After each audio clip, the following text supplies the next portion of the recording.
Let's move on to module number 3, the artist's soul, spiritual wellness and creativity. Creativity is about expressing the truth of who you are as an extension of the very force that created you. Spirituality, which is a personal relationship between your soul and a higher power. Spirituality is the direct personal relationship between you and Tao. And this is 365 Tao by Deng Ming Dao, passage 144. And I put a little asterisk here because you can use any word that resonates with you to describe this higher power. You don't have to use the word Tao.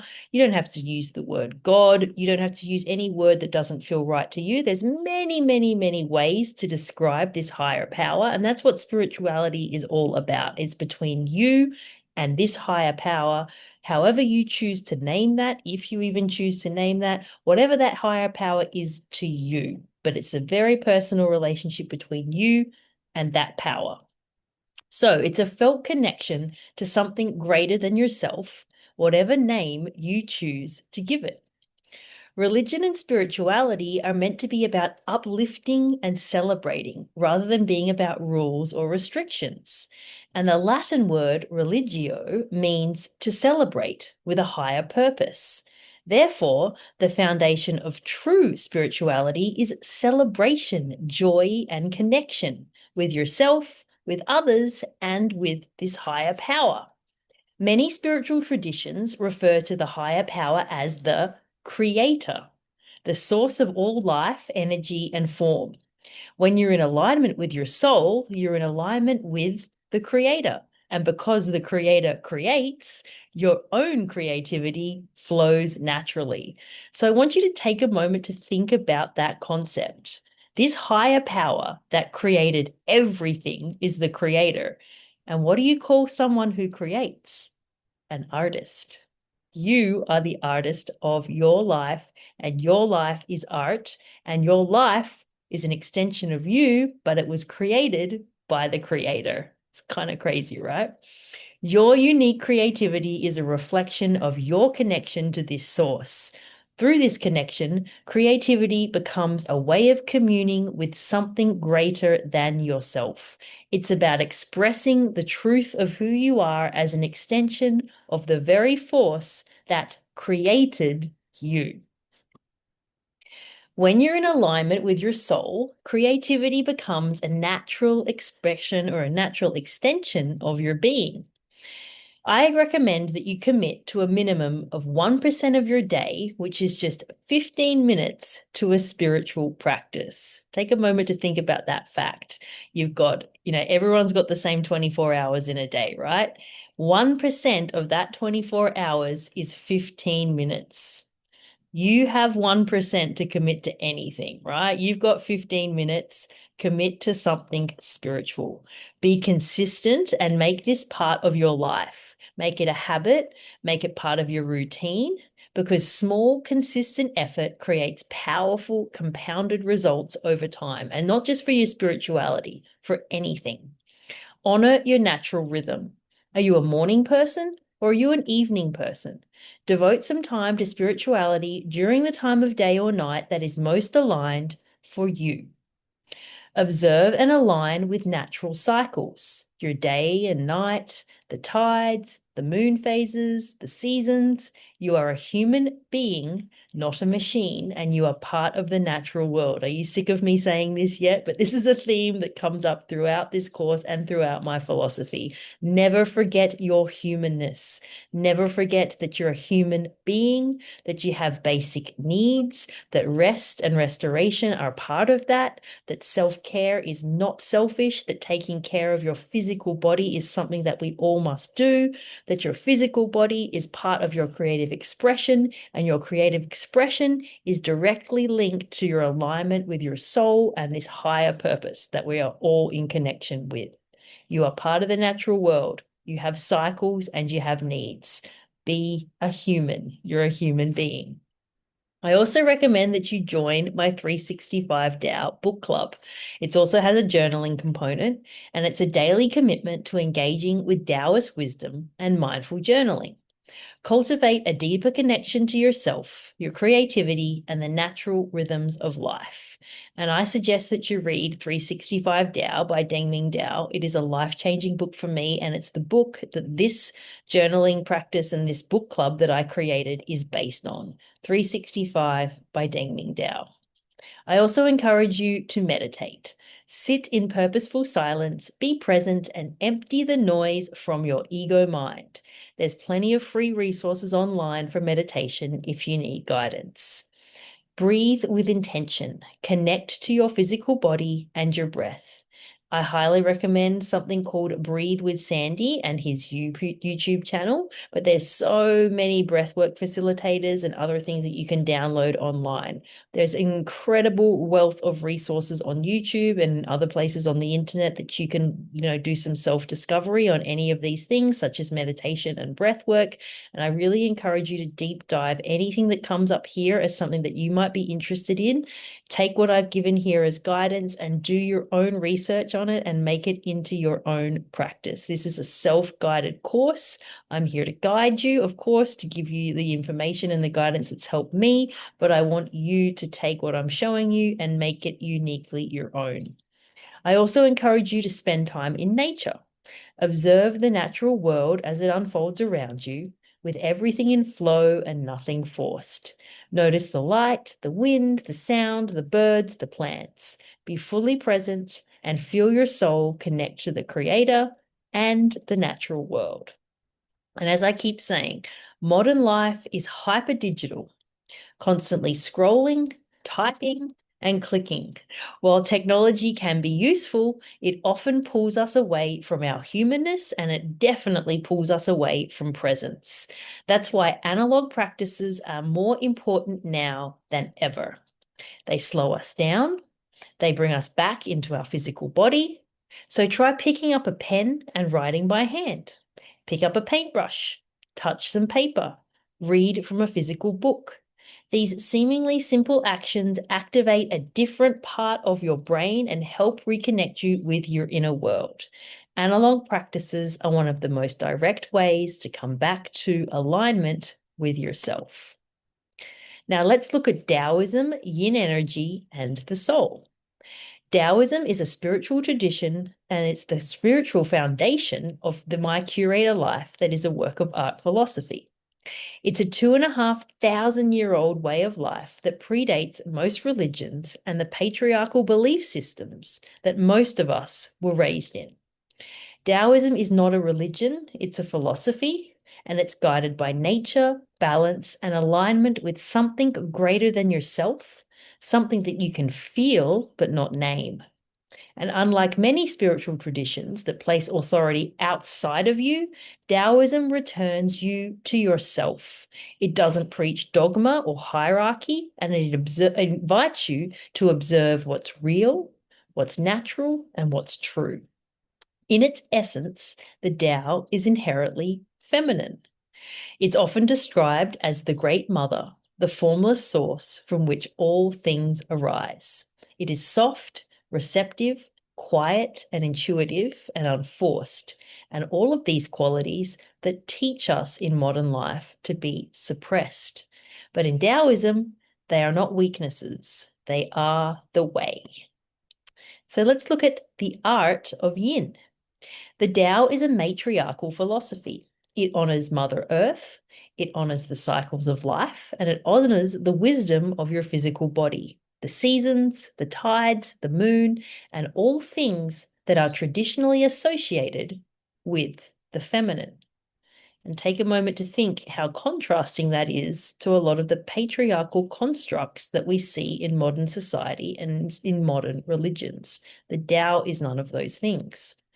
From this foundation emerges what I like to refer to as the art of yin, which is a return to feminine energy as a spiritual way of being. Yin is the feminine half of the Taoist yin-yang balance. It's slow, it's inward, it's nurturing, and it's intuitive. It's what grounds us, softens us, and reconnects us to our soul. Most of us have been conditioned to survive in a very yang-centric world, which is productive, fast, competitive, constantly doing. very masculine. I personally burned myself out by living this way. Our souls do not thrive in that state for long, especially as women. Our souls crave yin. They crave stillness, softness, space to breathe, and space to honor our feminine energy. Yin is where creativity lives, not in the hustle, but in the flow. And let's look at women as creators.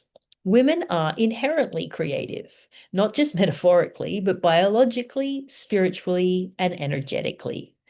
Every human being who has ever existed was created through the body of a woman. Take a moment to think about that as it relates to your creativity and your femininity. Every human being who has ever existed was created through the body of a woman. And whether we choose to have children or not, the potential to create lives within us. And that energy shows up in so many forms. We can create ideas, we can create beauty, stories, movements, environments, art, healing. Creativity is a way of being. It's how we interact with the world, how we nurture, how we shape and express what we feel. And when we allow ourselves the space to explore and embrace this through yin energy, we begin to live and create in a way that is deeply soulful and spiritually aligned. This is the essence of the art of yin: to slow down, to soften, to be present in and create from your feminine energy for connection to yourself, to the earth, and to something greater. And this is one of the main reasons that I founded the 365 Tao book club, which is based on the book 365 Tao Daily Meditations by Deng Ming Dao. It's a subscription-based online community that you can join me every morning on Instagram and on my YouTube channel. I created this 365 Tao book club as an intentional morning practice of reading and journaling, a simple yet powerful way to start your day with creative intention. For over 15 years, this book has been an essential part of my morning routine, and it's accompanied me around the world. No matter where I am, I begin my day by reading a passage from 365 Tao and journaling about it. This practice helps me connect to the present moment. It allows me to align with the natural cycles of life and explore analog forms of reading and writing for creative expression. Whether you're new to journaling, curious about Taoist philosophy, or just looking to cultivate a new routine, or maybe you're just simply craving a deeper connection to yourself or your creativity and the world around you, the 365 Tao Book Club is for you. So welcome to the club. Journaling is a powerful practice that brings clarity to the mind, deepens self-awareness, and strengthens creative flow. There is something powerful about transferring all that is racing through your mind onto the page. And it's very, very different than typing onto the computer. When you pick up a pen, when you pick up something tactile and you physically write, that transfer from what's going on inside of you through your hand and through the pen onto a paper is very, very different than something that you can create in a digital way.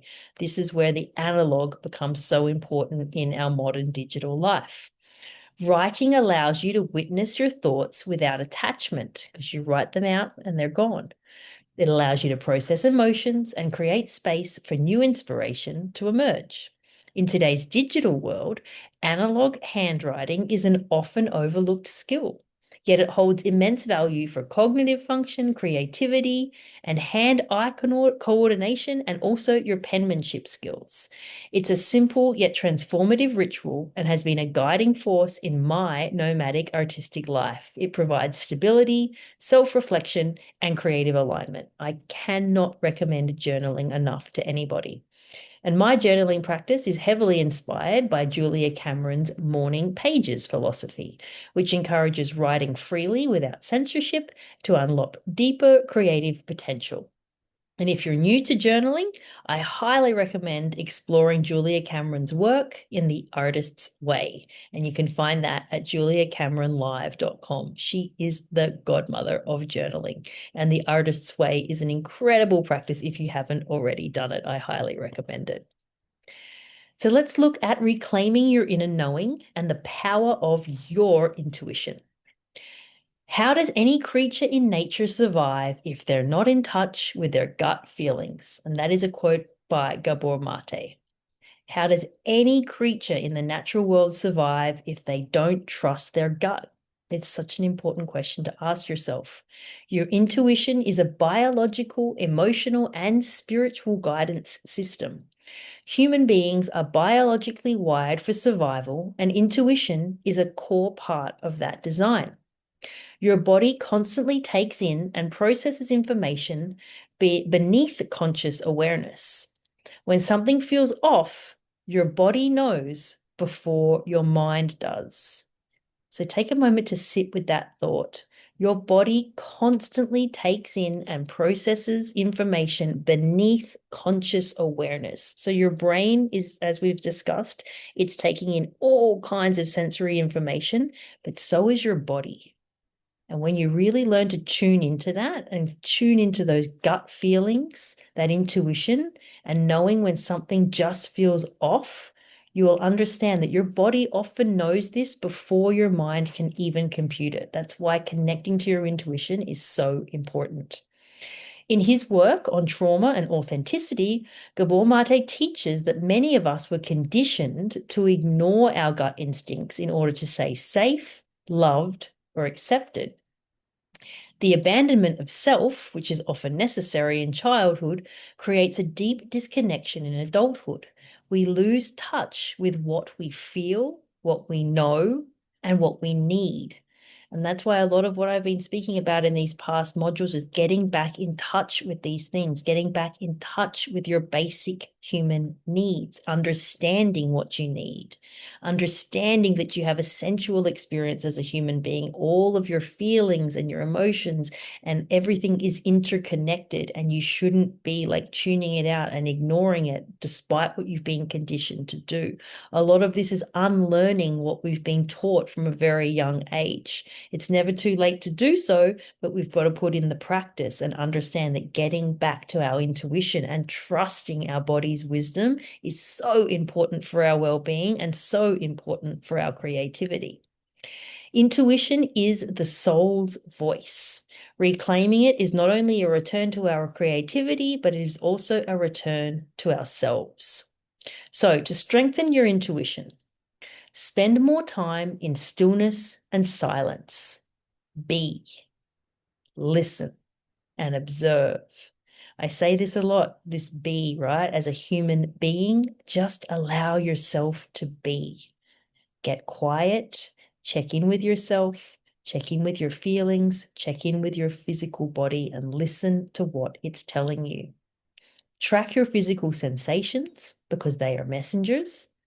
Notice what feels expansive versus what feels constrictive, and move from intellectually knowing, which is, using just your intellect in your brain, into somatic feeling. Feel it in your body. This can be places, people, things. Notice when you get bristly. Notice if something gives you goosebumps. Notice if you get that feeling like, oh, that doesn't feel right. That is your body's wisdom speaking to you. Learn to listen to it. So let's do a little activity around this and let's look at some reflection. So let's sit in purposeful silence for a moment and reflect on some times that your intuition knew something, but you didn't listen. Take a moment to sit and think about that. When you knew something was happening, you knew something wasn't quite right, your body, your intuition told you, but you didn't listen. You chose to override it. I'm sure that that's familiar. So take a moment to think about when that perhaps happened. And let this be the practice. Listen inward. Follow your gut and trust the yes and honor the no. Even if your brain is telling you one thing, but your body is, telling you something else, really feel into what your physical body is telling you. Trust your intuition. This is not only how you create from a place of truth, but it's how you also live from it. And that's what we want to do. We want to live our lives as artists. We want to live our lives as a work of art. And by doing that, we really need to trust our body's wisdom and lean into our intuition. And there is a fantastic book, if you want to do a little more research on this, by Nicole LaPera. It's called How to Be the Love You Seek. I believe her Instagram handle is the holistic psychologist, I think that's what it is. And anyway, look her up, Nicole LaPera. This book is amazing and it's really, really incredible about reconnecting with your body and your nervous system and your intuition. It is such an important part of being just a healthy, functioning, well-rounded human being, and it does wonders for your creativity. I can't recommend it enough. Let's also look at peeling back the layers to reveal your authentic self. The more you peel, the lighter you feel. And that is a quote from Diego Palma. Let's look at peeling back the layers and as it relates to a story from my personal experience. So in 2018, I sat in 6 ayahuasca ceremonies with the Sacred Valley tribe in Pisac, Peru, which is a small, energetically powerful village in the Andes Mountains just outside of Cusco. The ceremonies at the Sacred Valley tribe were led by Diego Palma, an extraordinary soul who has since passed. Diego was the real deal. His ceremonies weren't flashy or performative. Diego worked with a small group of musicians and facilitators called curanderos, who each brought their own presence and integrity into the circle. Before the ceremony began, Diego spoke about how we're all born as our true selves, whole, unfiltered, and authentic. But as we move through life, we start to accumulate layers of conditioning, of expectations, of roles we play to survive, of beliefs handed down by parents, teachers, religion, society. Even the well-meaning influences become layers that we never asked to wear. And over time, underneath the weight of all these layers, we forget who we really are. And I kind of touched on this in one of the earlier modules when I was talking about these, limiting beliefs that are placed on top of us. A lot of the times they're well-meaning, but people tell us things that we, wear as layers, and we need to peel those back to reveal our authentic selves and our authentic truth. Diego described this process like an onion. At the center is your soul, your authentic self. And surrounding that is layer upon layer of stories and identities that were never truly yours. The process of peeling these layers away to reveal your truth is shedding what isn't yours, removing those heavy layers, releasing the lies, the expectations, the shame, the fear, until all that is left that is the core, the you, the real you. And as you begin that layer removal process, you start to feel lighter and then even lighter until finally what remains is just you and your soul, just I am. You peel away everything that is not, and what's left is the truth. Plant medicine is not for everyone, and I'm sharing this story as part of my lived experience to communicate the concept of removing layers to reveal our authentic selves. And you do not have to travel to the Amazon or the Andes or sit in ceremony or participate in any form of plant medicine like I did to begin this process of peeling back layers. And I absolutely do not recommend that you do it unless this is something that you've sat with and you've done a lot of work on yourself that you feel like you're ready to do. But I'm just sharing this story because it's really important to peel back the layers that have been, placed on top of you, that have been put there by other people, external forces. It's important for you to remove all of that and return to your inner self, especially as it, relates to your creativity. Because a lot of these stories that you're carrying around, a lot of these layers are simply not true. They've been placed there and you can remove them. And when you choose to curate your life and create from a place of truth, not to impress or to perform, but to express yourself, you begin peeling back those layers. When you write without censoring yourself, when you move without judging yourself, when you paint without performing, you speak without shrinking, you begin remembering and revealing who you truly are. And that's what creativity and creative expression is all about. Remember what it feels like just to be, to exist without apologizing or performing, to be uniquely and authentically you. Strip away the layers of what isn't true and reconnect with who you've always been. Your creativity doesn't need to be perfect, it just needs to be honest. And let's take a moment here to reflect again. Let's sit in purposeful silence for a moment and consider some of these layers that have been placed upon us, placed upon you specifically. Then visualize peeling them away and what remains. You might want to think about something that somebody told you, perhaps about your work, about your creativity, about your life, about your choices that was placed there as a layer that has nothing to do with you and your authentic self or your beliefs. So peel it away and see who you are when that is not there. I invite you to do that any point in time, but for a moment, you might want to pause right now and just sit there and think, what are some of these layers that are not true, that are not authentically me, that I've been, unconsciously carrying around? And now I'm going to peel them away. To curate a life that is a work of art, let's take some time to reflect on what really and truly matters to you. The non-negotiables that guide your decisions, shape your creative practice, and define how you uniquely move through the world. I truly believe that your creativity is the most authentic expression of who you are. And the more you align with your authentic self, the more your life and your creativity is going to flow. So, getting clear on your core values and what defines you will help guide you on the path to curating a life that is a work of art.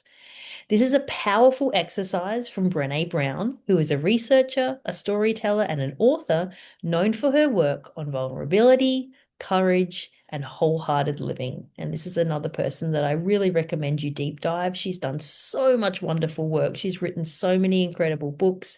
She is recently on a couple of podcasts with Trevor Noah. If you're a fan of Trevor, as everybody knows I am, Brené Brown is incredible. And this exercise that we're about to do is such a wonderful tool for getting you closer to your core values and living your life as the artist of your life and creating your life as a work of art. So let's dive into this activity, which is defining your 5 core values. On the next page, or on the next slide, I'm going to show you a list of values that have been provided by Brené Brown.